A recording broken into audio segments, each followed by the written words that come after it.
जय हिंद भाइयों। JKS defence academy में आपका हार्दिक स्वागत है।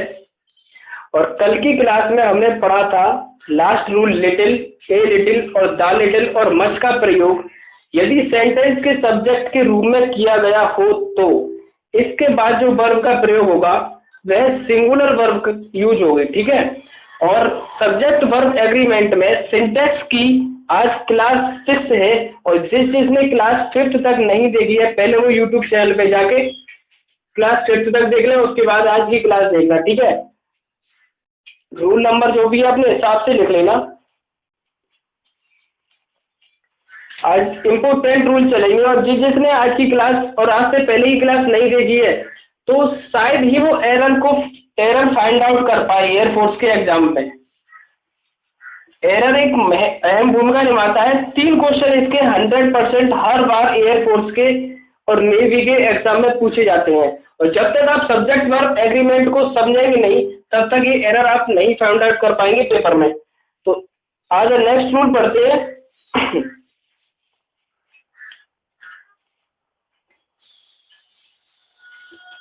पहले लिखो फिर उसके बाद समझाऊंगा। लिखो,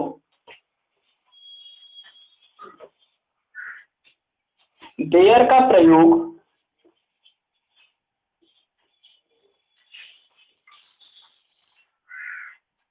इंट्रोडक्टरी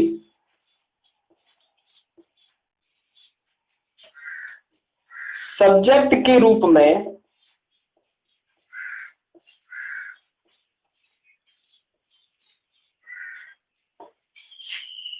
सेंटेंस में प्रयुक्त हो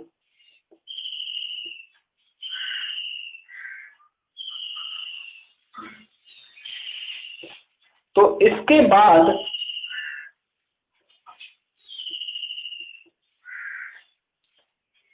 आने वाली वर्ब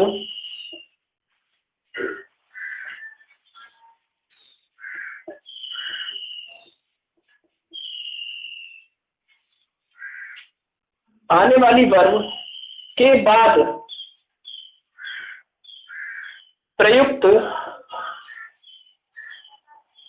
नाउन या प्रोनाउन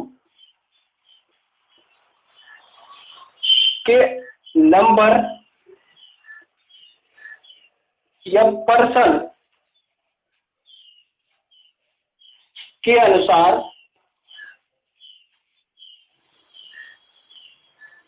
प्रयोग करते हैं। अभी समझाऊंगा इंट्रोडक्टरी सब्जेक्ट क्या चीज है। ठीक है, उतार लिया। जब भी इंट्रोडक्टरी, हाँ इंट्रोडक्टरी में थोड़ी मिस्टेक है। ठीक है,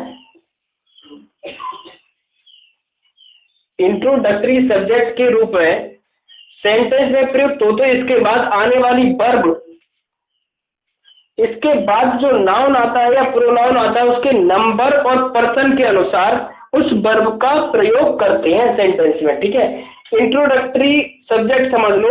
अगर मैं ये बोलूं इंट्रोडक्शन का मतलब क्या होता है, पहचान कराना। ठीक है, इंट्रोडक्टरी सब्जेक्ट मतलब जहां भी देयर का प्रयोग होगा सेंटेंस में, जब एग्जाम्पल दूंगा तो अच्छी तरीके से समझ जाओगे, पहले समझ लो। फिर भी जब भी सेंटेंस में देयर का प्रयोग इंट्रोडक्टरी सब्जेक्ट के रूप में होगा तो वह एक तरीके से होगा देयर इज ए पेन। इस पेन का इंट्रोडक्शन दे रहा है वो कि यह पेन है, दिस इज ए पेन भी हो सकता है। इसी जगह इसी तरीके से देयर का भी प्रयोग इंट्रोडक्टरी सब्जेक्ट के रूप में होता है। ठीक है, उतार लो, उसके बाद मैं एग्जांपल देता हूँ फिर अच्छी तरीके से समझ में आएगा।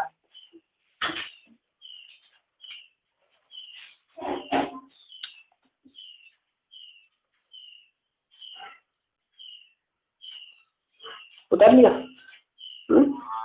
देखो example,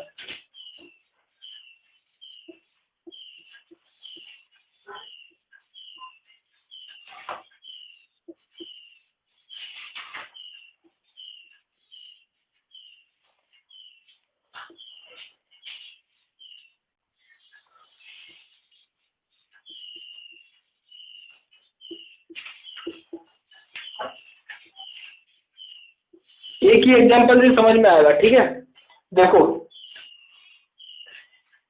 there is a pen on the table. ठीक। और जो दूसरा एग्जाम्पल है वो थोड़ा सा चेंज है, there are pens on the table. ठीक, समझो से यहाँ देयर का प्रयोग इंट्रोडक्टरी सब्जेक्ट के रूप में किया गया है। किसके रूप में किया गया है? इंट्रोडक्टरी सब्जेक्ट के रूप में प्रयोग हुआ है। कभी कभी देयर को बच्चे देखते हैं और देयर को देखने के बाद तुरंत ही वो प्लूरल वर्ब का प्रयोग कर देते हैं कि नहीं, कि देयर के संग इस तो आता नहीं है, आर आता है। ठीक है, लेकिन जब रूल लिखाया गया तो उसे ध्यान से पढ़ना। जब भी इंट्रोडक्टरी सब्जेक्ट के रूप में देयर का प्रयोग होगा तो उसके बाद जो वर्ब आएगी वो उसके बाद आने वाले प्रोनाउन या नाउन के नंबर और पर्सन के अनुसार होगी, मतलब इसके अनुसार प्रयोग होगी यहाँ पे वर्ब। यही तो रूल में लिखा है, देखो। फिर इसके बाद जो आने वाली वर्ब के बाद प्रयुक्त नाउन, वर्ब के बाद जो नाउन का प्रयोग किया गया है उसके नंबर मतलब सिंगुलर है या प्लूरल है, पर्सन मतलब फर्स्ट पर्सन का है या सेकंड का है या थर्ड पर्सन का है, के अनुसार प्रयोग करते हैं। किसका? वर्ब का। ठीक है, अब मुझे बताना ए पेन सिंगुलर नाउन है या प्लूरल नाउन है? सिंगुलर नाउन है, तो देयर के बाद किस प्रकार की वर्ब का प्रयोग होगा? सिंगुलर वर्ब का प्रयोग हुआ। ठीक है, पेन यहाँ क्या यूज हुआ? पेन्स। और ये आप वर्ब के बाद में क्या यूज हुआ यहाँ पे? पेन्स। और पेन्स कौन सा नाउन है? सिंगुलर है या प्लूरल? प्लूरल। तो इसी के अनुसार जो वर्ब का यूज हुआ यहाँ पे आर, दोनों सेंटेंस करेक्ट है। ठीक, लिखो।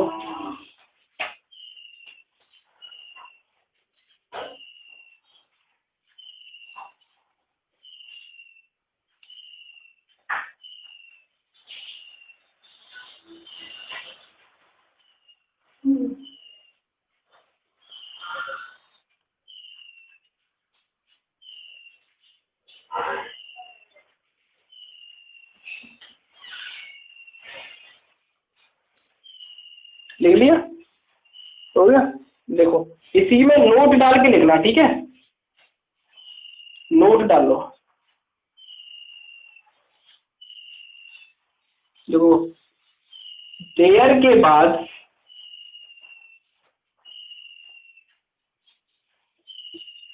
प्लूरल नाउन से,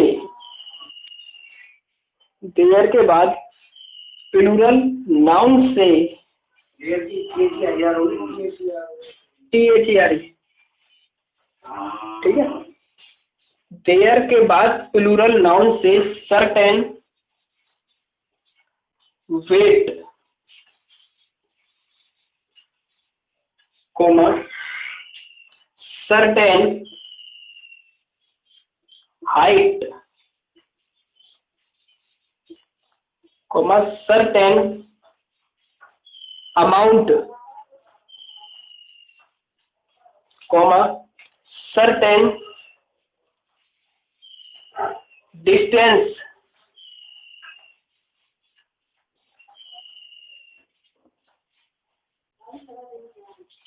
ETC कर दो। ठीक है, देयर के बाद प्लूरल नाउन से certain weight, certain height, certain amount, certain distance का बोध हो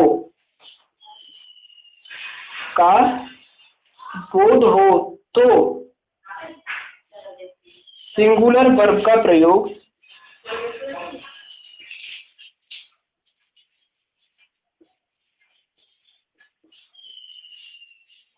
करते हैं।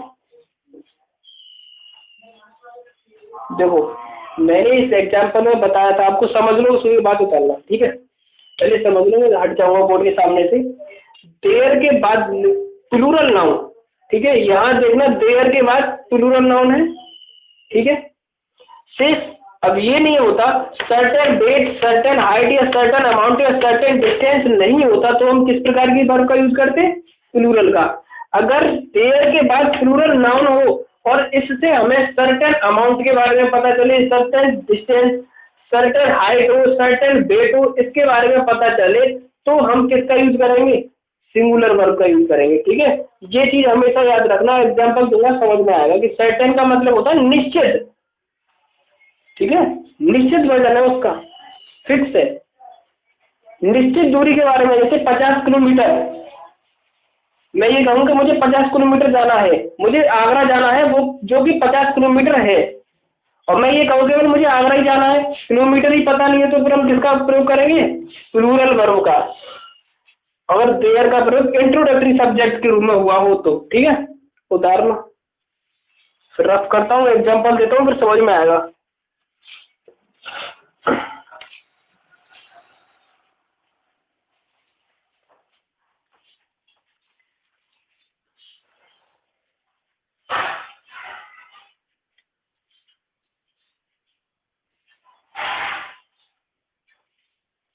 कर लिया?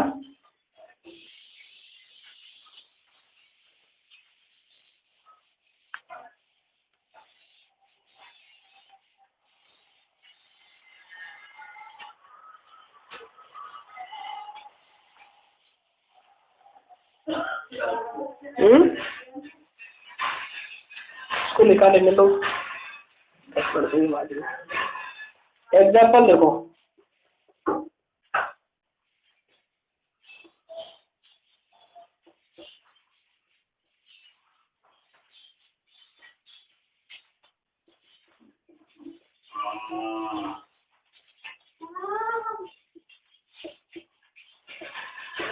उतारो।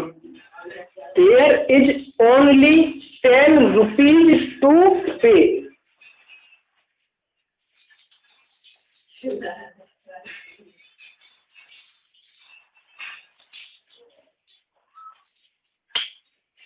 चलिए टेबल लिखो, चलो।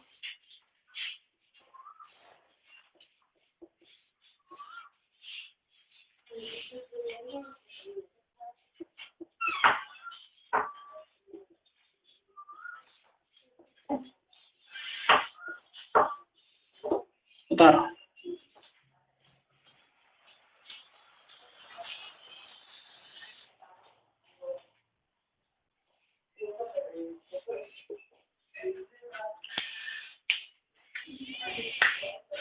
देखो, देयर का प्रयोग इंट्रोडक्टरी सब्जेक्ट के रूप में किया गया है, ठीक है। 10 किलोमीटर किस प्रकार का नाउन है, कोई बताएगा? 10 किलोमीटर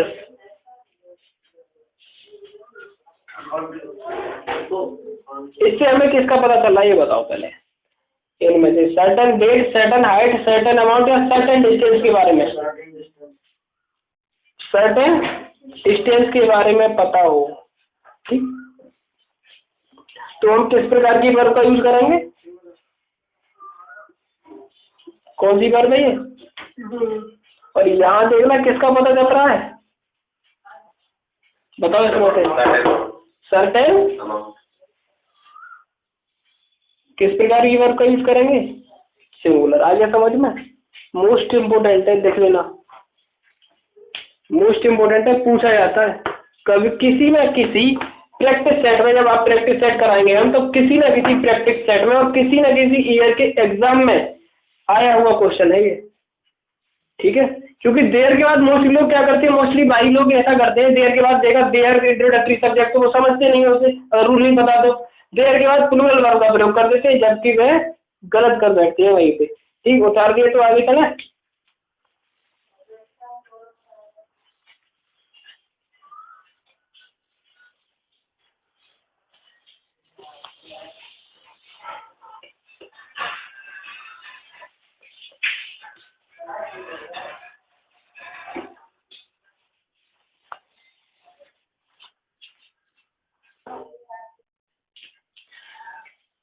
इसी रूल में नोट नेक्स्ट और ले लो, note number second.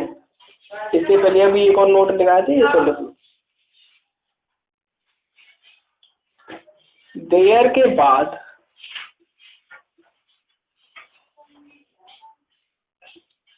Pair words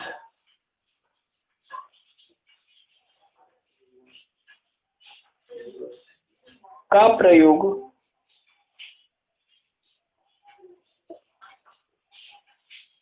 हो तो इससे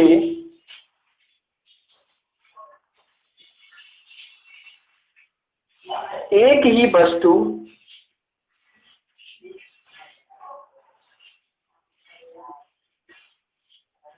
या भाव का बोध होता है।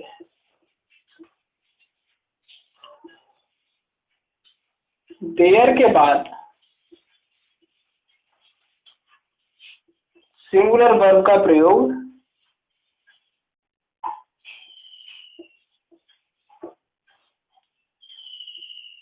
होगा। ठीक है, देयर के बाद पेयर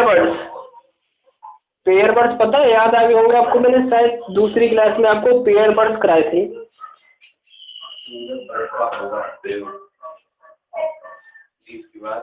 प्रयोग लिख लो, सिंगुलर वर्ब का प्रयोग होगा, बोला तो मैंने प्रयोग होगा। ठीक है, चलो फिर भी बता दिया करो, ठीक है, मिस्टेक हो जाए बीच बीच में, किसी छूट जाया करे, बता दिया।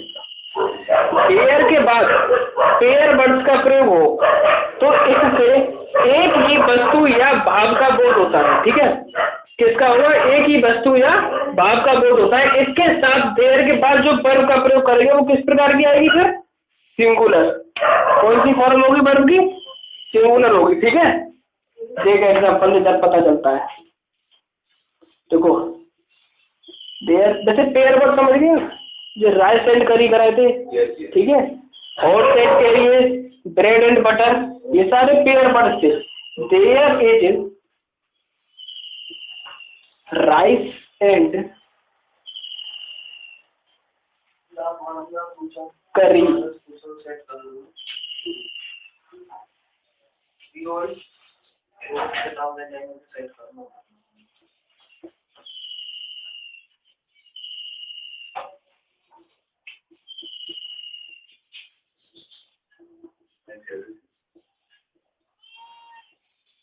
ठीक, उतार लो।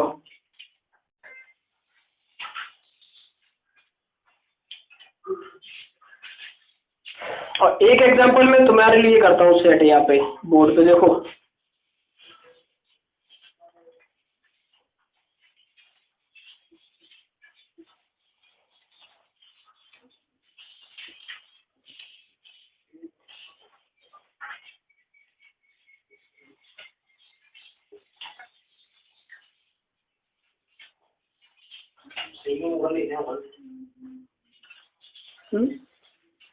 देखो देयर इज, देयर के बाद पहले यहाँ देखो, वर्ब को मत देखना। ठीक है, देयर के बाद क्या प्रयोग हुआ है? राइस एंड करी, जो कि क्या है? Pair word. और नोट में क्या लिखा है था? जब भी देयर के बाद पेयर वर्ड्स का प्रयोग हो तो इससे एक ही वस्तु या भाव का बोध होता है। देयर के बाद सिंगुलर वर्ब का प्रयोग किया जाएगा। ठीक है, इसीलिए देयर के बाद राइस एंड करी एक पेयर वर्ड्स का यूज किया गया है, और उससे पहले जो वर्ब का प्रयोग होगा वो कौन सी फॉर्म में होगा? सिंगुलर। ठीक है, ये सारे नोट आपको ध्यान रखने, रटना कुछ नहीं है। जब प्रैक्टिस सेट कराएंगे तब बहुत सारे क्वेश्चन एक के ऊपर आएंगे, तब पता चलेगा आपको। ठीक है, अब मुझे बताना, मैं ऑप्शन दे रहा हूँ यहाँ। ठीक है, चलो 2 ऑप्शन ले लो बस, बताओ एग्जाम्पल 2 में क्या आएगा? बहुत इजी है ना। देखो देयर के बाद ब्रेड एंड बटर क्या है? पेयर वर्ड है। जिसने पहली क्लास, सॉरी दूसरी क्लास नहीं देखी, वो पहले भाई जाके दूसरी क्लास देख ले, उसको पता चल जाएगा पेयर वर्ड मैंने लिखा ही है। और शायद जो दूसरी क्लास की शुरुआत भी हुई है वो पेयर वर्ड से ही हुई है, तो पहले पेयर वर्ड समझ लेना, वहां जाएगा पता चल जाएगा पेयर वर्ड्स कौन कौन से होते हैं। ठीक है, फॉर जैसे देयर क्या हुआ इस जगह? Is, there is bread and butter for breakfast. ठीक है, जो ब्रेड है वो किसके लिए है? ब्रेकफास्ट के लिए। ठीक है, ब्रेड और बटर। रफ करें तो इसमें एक ही वस्तु या भाव का प्रयोग बोध होगा ना? एक ही के पेयर वर्ड से एक ही चीज का तो होता है, पेयर वर्ड के साथ हमेशा सिंगुलर वर्ब का प्रयोग करते हो, लिखाया था। इससे हमें ब्रेड एंड बटर, इससे एक ही चीज का मालूम पड़ रहा है हमें, वस्तु का।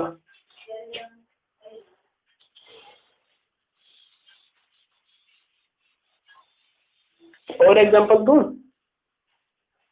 काफी है इतने।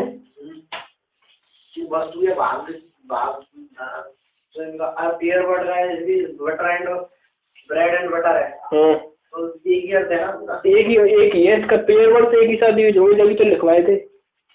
जैसे हैम एंड सिकल है, ठीक है, सॉरी हैमर एंड सिकल। हैम माने तो होता है सुअर का मांस, है ना। हैम एंड एग होता है पेयर वर्ड। अरे ये तो रही क्या।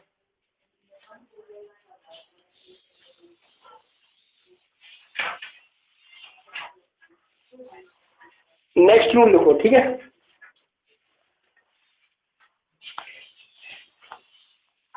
देखो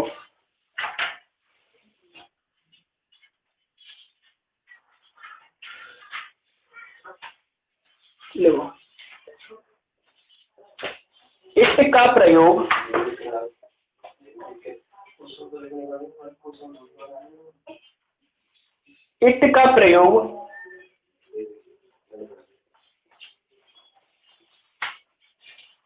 इंट्रोडक्टरी सब्जेक्ट के रूप में होने पर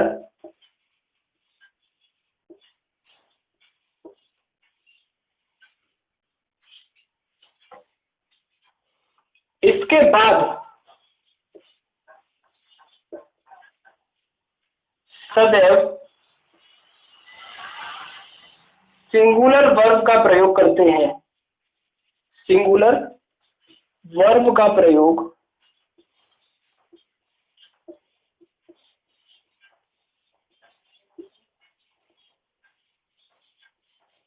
करते हैं।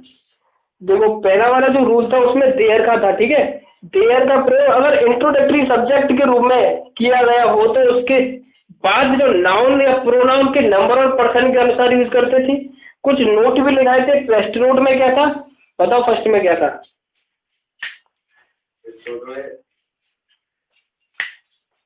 देयर के बाद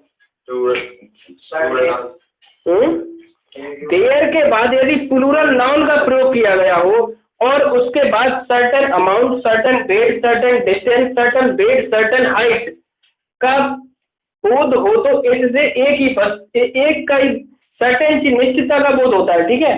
तो हमेशा वर्ब कौन सी प्रयोग करेंगे? सिंगुलर। और नोट सेकंड लिखाया था वो कौन सा था? नोट सेकंड लिखाया था कि देयर के बाद यदि पेयर वर्ड्स का प्रयोग होता है तो उन पेयर वर्ड से एक ही वस्तु या भाव का बोध होता है, इसीलिए उसके साथ सिंगुलर वर्ब का प्रयोग करते हैं। और अगर यदि नेक्स्ट रूल पर अगर ध्यान देंगे तो यहाँ इट का प्रयोग इंट्रोडक्टरी सब्जेक्ट के रूप में होने पर इसके साथ सदैव सिंगुलर वर्ब का प्रयोग करते हैं। इनके बाद देखो आगे, इनके बाद नाउन या प्रोनाउन के नंबर या पर्सन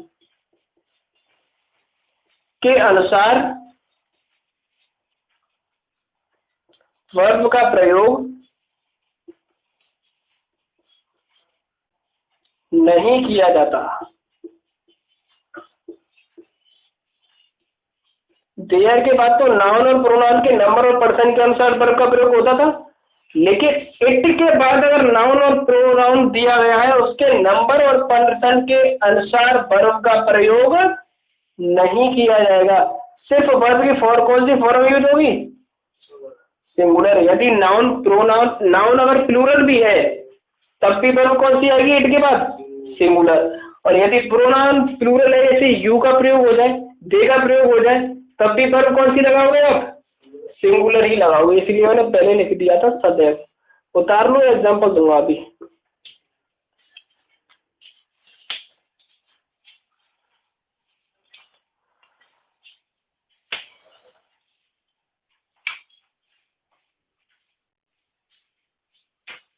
लिख लिया?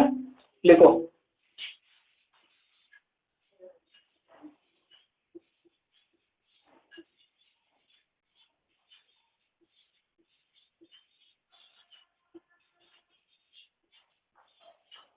इस वाली वर्ब में मत जाना, भी नोट लगाऊंगा ना तब पता चलेगा क्यों बोला कि इस वाली वर्ब को मत देखना। सिर्फ इट के बाद वाली वर्ब का यूज बताया अभी। जो आर का प्रयोग हुआ है ना वो भी बताऊंगा किसके आधार पे किया गया है। ठीक, वैसे मैं बता देता हूँ, अगर नोट भी लगा दूंगा तो वो आर हु और यहाँ पे क्या है रिलेटिव प्रोनाउंस। जब प्रोनाउन का चैप्टर चलेगा तो आपको पता चलेगा रिलेटिव प्रोनाउन कौन कौन से हैं। वैसे होते हैं हु, विच और दैट, इनको बोलते हैं रिलेटिव प्रोनाउन। ये रिलेटिव संबंध को प्रदर्शित करते हैं दो प्रोनाउन के बीच में। ठीक है, और जब भी रिलेटिव प्रोनाउन का प्रयोग किया गया और इससे पहले जो सब्जेक्ट आता है ना उसके अनुसार रिलेटिव प्रोनाउन के बाद वर्ब यूज होती है। रिलेटिव प्रोनाउन के बाद जो वर्ब का यूज करेंगे ना वो रिलेटिव प्रोनाउन से पहले जो यूज हुआ है प्रोनाउन उसके अनुसार करेंगे। बी प्लूरल है या सिंगुलर है, तो आर आएगा या ये आएगा। ठीक है, कैसे आया? अब ये देखो मैंने ये बताया अभी इसी रूल में सिर्फ इस वाले वर्ब की बात की हुई है ना कि इसकी। ठीक, इट के बाद चाहे प्लूरल नाउन हो या प्लूरल प्रोनाउन हो, यहाँ कौन सा प्रयोग हुआ है? Plural pronoun. ठीक, प्लूरल प्रोनाउन है I, we, you, they, he, she, it, ये सब क्या होते हैं? प्रोनाउन होते हैं। और नाउन आप जानते हो किसी का नाम वगैरह। ठीक है, तो यहाँ पे प्लूरल नाउन है, प्लूरल प्रोनाउन का प्रयोग किया गया है ना, तो फिर भी वर्ब कौन सी लगाई है हमने? देखना क्या लिख रहा है। ठीक है, आगे समझ में।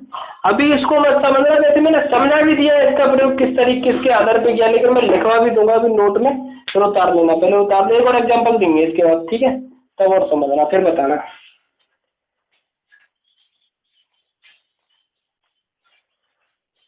देखो, इट इज आई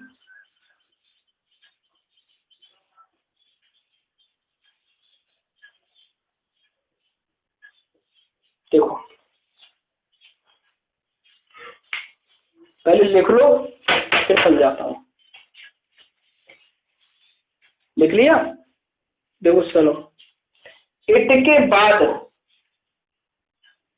कौन सा प्रोनाउन यूज किया गया है? सिंगुलर है या प्लूरल है? बताओ। आई सिंगुलर है या प्लूरल है? सिंगुलर है ना, सिंगुलर है।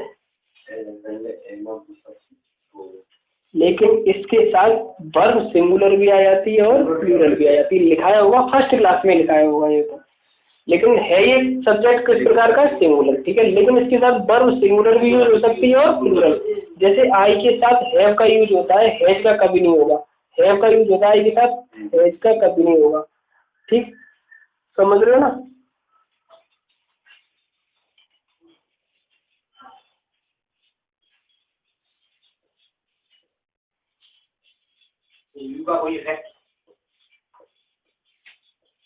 कौन सी? इसका क्या इफेक्ट है?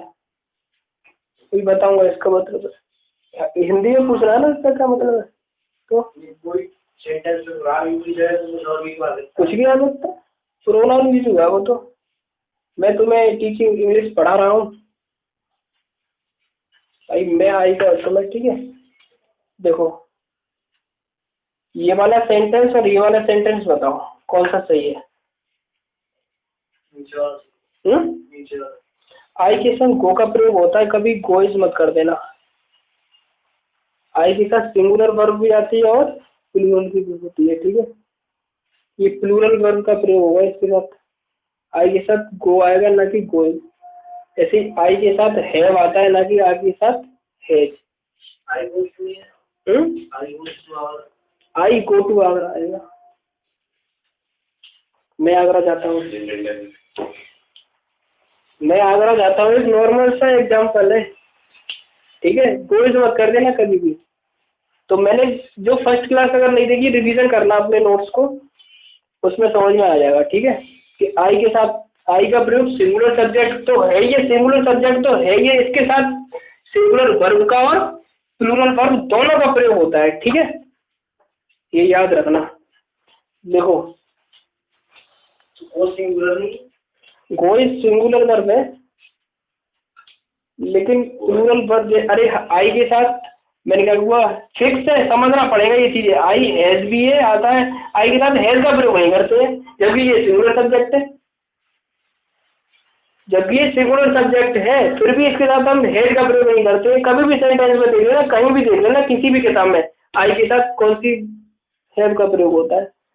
एरर में आ जाए आई के साथ है तो समझ लेना वही एरर। समझ गया है? ज्यादा एरर समझ रहा है। चल देखो अभी ये वाला एग्जांपल समझ लो, ठीक है। अब अपनी ट्रेन को पटरी पे लाते हैं, ठीक है, जैसे हवा में उड़ गई थी पटरी। देखो भाई, इट के बाद सिंगुलर नाउन प्रोनाउन का प्रयोग किया गया है।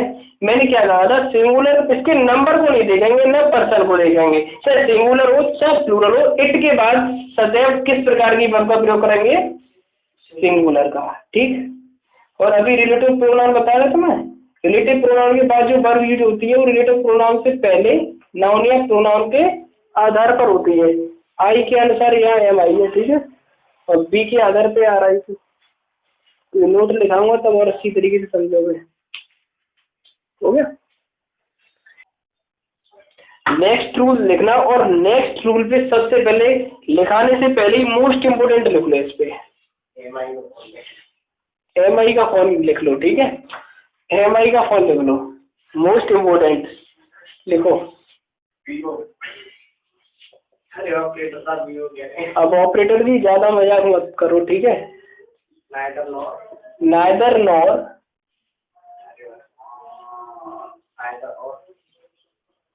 आइदर और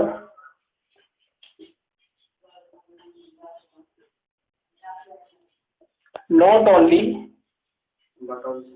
बट ऑल्सो, कॉमा, और सब पढ़ा हुआ है ना। नाइदर नॉट आइदर और नॉट ओनली बट आल्सो और से जब दो सब्जेक्ट जुड़े हो तो, देखो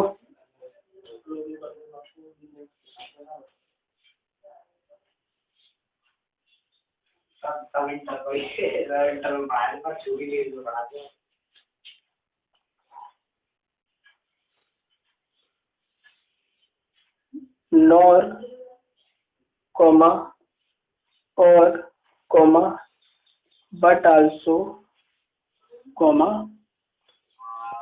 और के बाद प्रयुक्त सब्जेक्ट के अनुसार वर्ब का प्रयोग, चलो यहाँ से थोड़ा सा रफ करो पहले, सब्जेक्ट के नंबर और पर्सन के अनुसार वर्ब का प्रयोग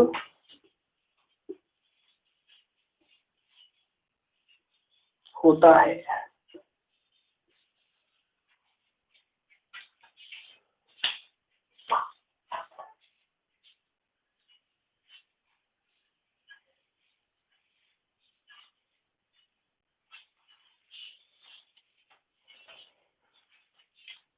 देखो जब भी सेंटेंस के दो सब्जेक्ट या तो नाइदर नॉर के साथ जुड़ रहे होंगे, या फिर आइदर और, या फिर नॉट ओनली बट आल्सो, या खाली और से जुड़ रहे होंगे, ठीक है। जब भी दो सब्जेक्ट जुड़े हो इन वर्डों से लिखे हुए हैं, इनको बताऊंगा ये है क्या, कंजक्शन है, ठीक है। नॉट ओनली के साथ बट आल्सो का प्रयोग होता है, आइदर के साथ और का प्रयोग होता है, और नाइदर के साथ नॉर का। नॉर इसके जो बाद में प्रयुक्त नॉर और बट आल्सो और के बाद प्रयुक्त सब्जेक्ट के नंबर और पर्सन के अनुसार ही हम किसका प्रयोग करेंगे, वर्ब का प्रयोग करेंगे। एग्जांपल देता हूं, समझ में आएगा। देखो नाइदर ही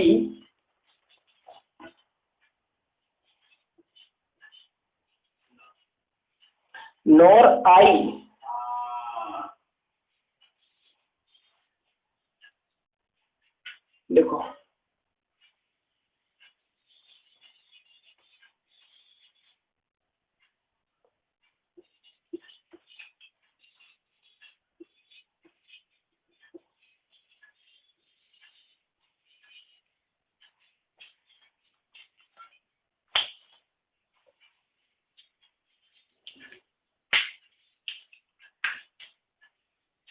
अभी अर्थ बता दूंगा, हिंदी में लिख लो।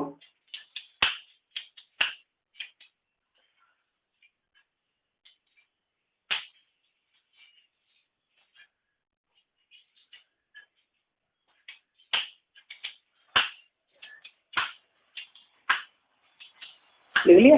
देखो नाइदर और नॉट, ठीक है, आगे समझ में, नाइदर नॉर, फिर नॉर और बट आल्सो और, मतलब इसके बाद जो भी सब्जेक्ट प्रयोग होगा उसके नंबर और पर्सन के अनुसार हम वर्ब का प्रयोग करेंगे।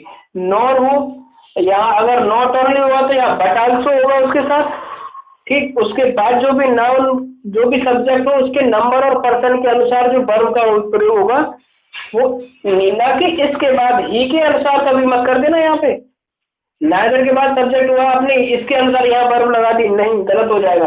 नॉर के बाद जब भी सब्जेक्ट होगा उसके नंबर और पर्सन के अनुसार, अगर यहाँ फर्स्ट नंबर फर्स्ट पर्सन का है या सॉरी नंबर सिंगुलर है तो सिंगुलर वर्ब, और अगर प्लूरल नंबर का सब्जेक्ट यूज हुआ है तो प्लूरल वर्ब आगे लिखो, तब पता पड़ेगा।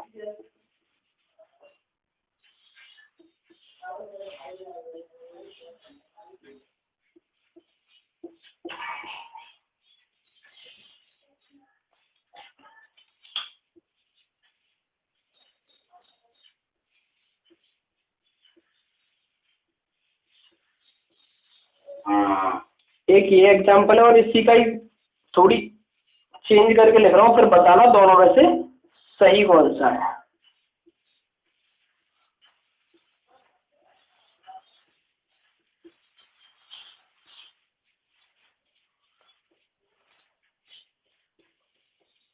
बताओ, ऊपर वाला ठीक है, आगे समझ में।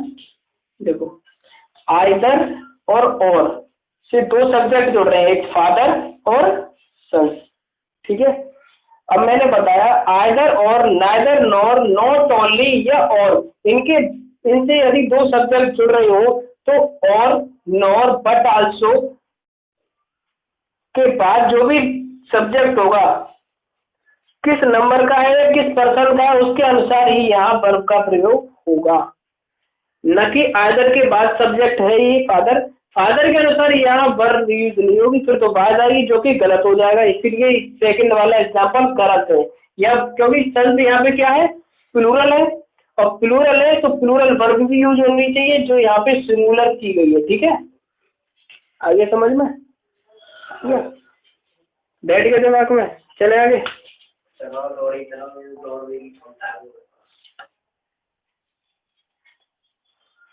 चल एक वो और लो, चलो लो,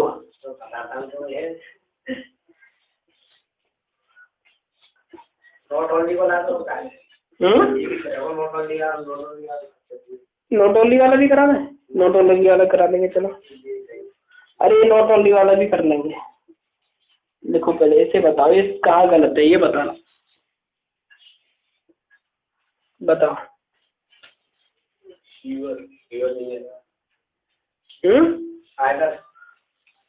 यू और ही वर पनिश्ड, ये एग्जाम्पल और इसमें एरर है। आपका पार्ट ए है, ये पार्ट बी है, ये पार्ट सी है, और ये नो एरर करके क्वेश्चन बना दिया मैंने एयरफोर्स का, 1 नंबर का क्वेश्चन बन गया आपका। करो, पक्का मिलेगा 1 नंबर मेरी तरफ से, अगर करोगे तो मेरी तरफ से मिलेगा, और एयरफोर्स में आएगा तो एयरफोर्स की तरफ से मिलेगा। बताओ, यू और ही वर पनिश्ड नो एरर, ये पूरा बताना है। ए बी सी डी में से किस पार्ट में आपकी एरर है? बी में। अब बताओ।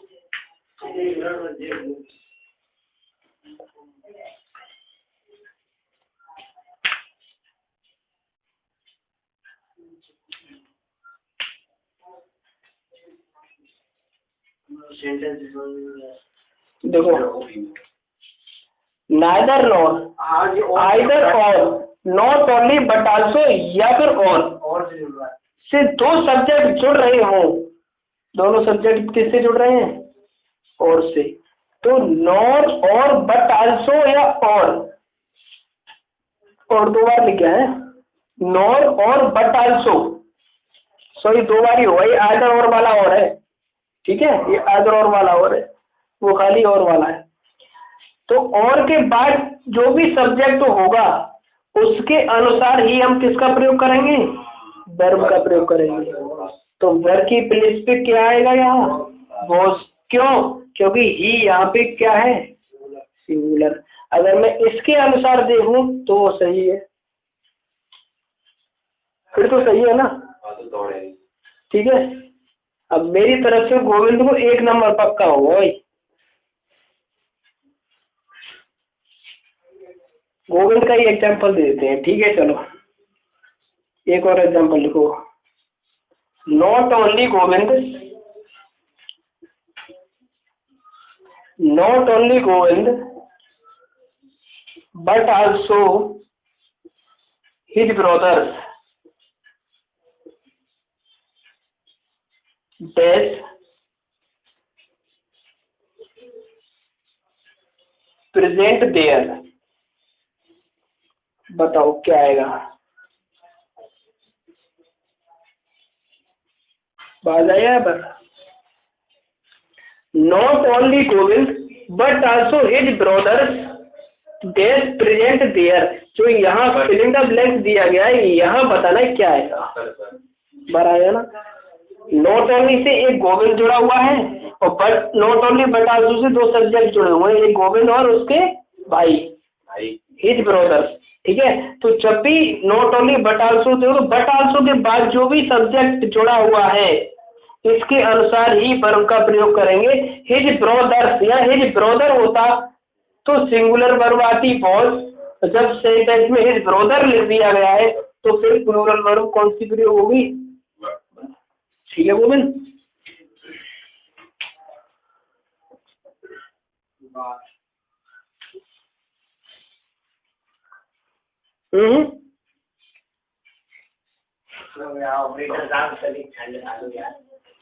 कतई ठंड ना खा रही ऑपरेटर है, मिटा दो, मिटा दो गोविंद, यहाँ तक तो लिख लिया होगा, मिटा दो पूरा।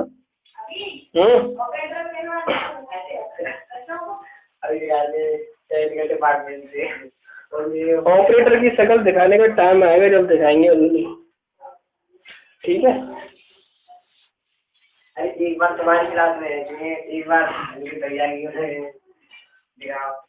एक बार देखेंगे उनकी टीचर पढ़ावे। देखो ये भी इम्पोर्टेंट है, इसको भी MI का कौन दे देना, इस वाले रूल को भी, ठीक है, इस वाले रूल को भी लिखो। यदि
उतार लो पहले, फिर मैं समझाऊंगा, ठीक है, उतारो।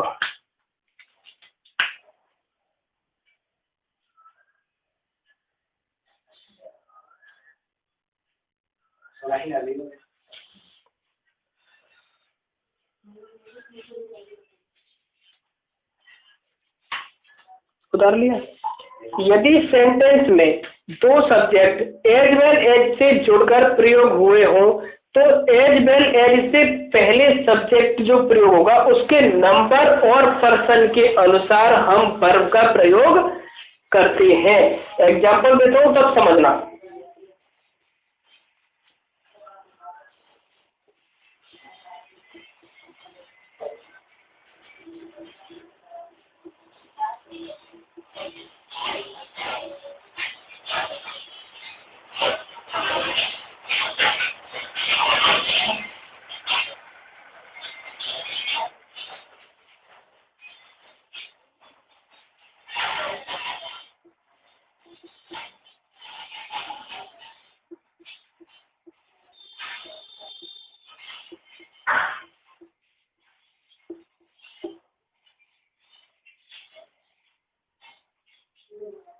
अब तो ठीक है, एग्जाम्पल बच्चों की तरह नहीं है, छोटे छोटे एग्जाम्पल आ रहे थे, अब बड़े बड़े एग्जाम्पल आएंगे, ठीक है।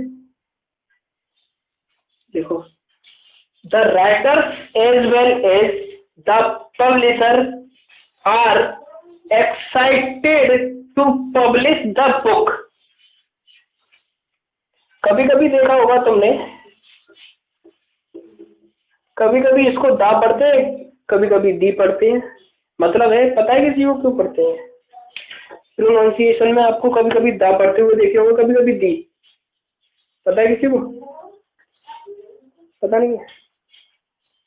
चलो कोई नहीं, जब भी देख लो, जब तक है नोट कर लेना, मैं बताता हूँ, पहले ये देख लो।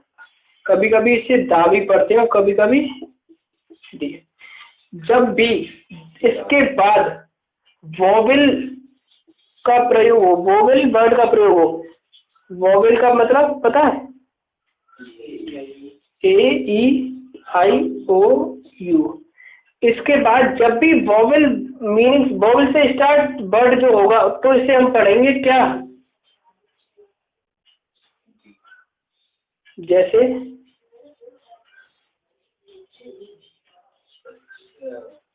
मूवी खत्म होती है तो क्या बोलते हैं आप लोग? द एंड बोलते हैं, दी एंड। जरा देखना ये किससे स्टार्ट हो रहा है। आ गया समझ में? ठीक है, पिक्चर का एग्जांपल इसीलिए दिया था मैंने। अब पता चल गया कि द और दी क्यों बोलते हैं। इसके बाद जब भी वोवेल से कोई भी स्टार्ट हो गया तो क्या बोलेंगे उसे? दी। कॉन्सोनेंट से होता है तो इसीलिए मैंने द बुक पढ़ा है, दी बुक नहीं पढ़ा होगा, क्योंकि ये कॉन्सोनेंट से स्टार्ट होता है।